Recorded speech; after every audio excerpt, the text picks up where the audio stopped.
Salut! Aujourd'hui, j'aimerais vous parler du mal. Mais qu'est-ce que c'est que le mal? C'est hyper relatif. Par exemple, est-ce que pousser une grand-mère dans l'escalier, c'est mal? Ben, ça dépend. Si c'est une grand-mère qui fait des super tartes et qui envoie plein d'amour, ce serait bien de la garder. Mais si c'est une grand-mère acariâtre qui se plaint tout le temps, elle envoie de la merde dans l'univers, ce serait peut-être une bonne idée de la supprimer. Hein, qu'est-ce que vous en pensez? Mais évidemment, on va pas la poignarder, ça se fait pas quand même, hein. Mais si, bon, on met des petites peaux de banane comme ça dans l'escalier. Après tout, elle avait qu'à regarder. Bon, il se trouve qu'elle est aveugle, mais ça, c'est son problème à elle, hein.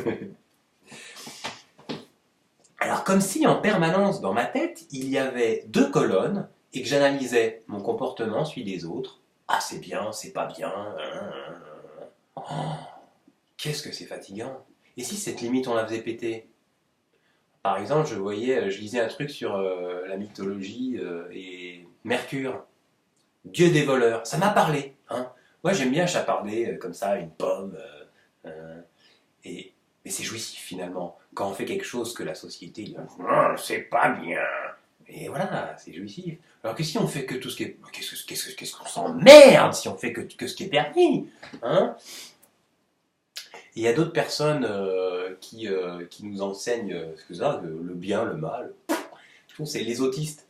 Moi, je vis avec eux de temps en temps et c'est formidable parce qu'ils sont dépendants de nous pour la nourriture, l'hygiène, s'habiller, tout ça, mais aussi en énergie. Il y en a qui ont besoin d'une attention constante. Mais alors que ce soit pour leur donner de l'amour ou qu'on leur gueule dessus parce que parce qu'ils nous prennent pour des cons ou ils nous rendent dingues, ils s'en foutent. C'est pareil. C'est une énergie que nous on la qualifie de bien ou de mal. Eux, rien à péter quoi. Et moi j'adore, parce que là-bas aussi il y a des bons charpadeurs dans le frigo. Alors il y a le type qui fait bien en sorte qu'on le voit là, puis là il prend le truc, ouais je vais prendre ça, puis nous on est à distance, et là on lui, ça, mine de rien, on lui envoie une quantité d'énergie, hein, et lui il nous prend pour des cons quoi, tu vois. Drôle. Et puis il y en a un autre, lui c'est plutôt, moi je m'en fous, que vous soyez là, enfin dès que vous n'êtes pas là évidemment je vais y aller, mais si vous êtes là, je m'en fous aussi, je tente mon coup, genre invisible, je vais prendre la tablette de beurre et je la bouffe. Et nous, on devient dingue, tu vois. Mais finalement, il a faim, il va manger. Est-ce que c'est mal?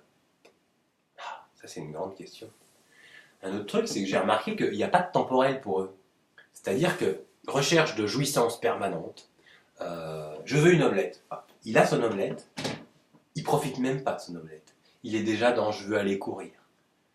Et là, ça m'a touché, je me suis dit, waouh, en étant dans cette quête permanente de la jouissance, il vit une frustration énorme et une souffrance terrible, incapable de profiter du moment présent.